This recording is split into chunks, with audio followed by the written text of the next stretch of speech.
அற்ப வயசுல இறந்தாருன்னு இப்படி சொல்லுவார்.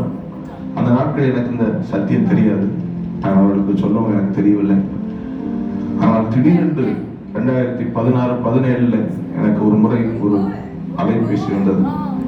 அவருமே அப்படி அற்ப வயசுல 45-50 வயதிலே திடீரென்று ஒரு நாள் அவருடைய வீட்டிற்குள்ளே அவர் மரித்து விட்டார். ஏன் இதை சொல்லுகிறேன்? He did not disown that generational failure. He believed it. He believed it. உங்கள் விசுவாசம் தான் உங்கள் பாதையை நிர்ணயிக்கும். உங்கள் விசுவாசம் என்ன? நான் அழிவுள்ள வித்துக்கு பிறந்தவன். என்னுடைய பெற்றோர் இன்னால்தான், இந்த குடும்பத்துல பிறந்தவன் தான்.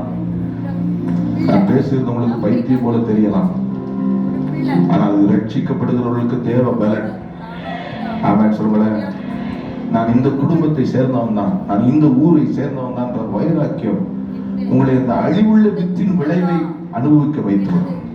வேதம் சொல்லுகிற நாமோ என்றென்றைக்கும் நிற்கிறதும் அழிவில்லாத ஜீவ வசனமாகிய தேவ வித்தினாலே மறுபடியும் ஜெனிப்பிக்கப்பட்டவர்கள், நாம் தேவனால் பிறந்தவர்கள் என்று சொல்லுகிறார். எத்தனை பேர் விசுவாசிக்கிறீங்க? நான் தேவனால்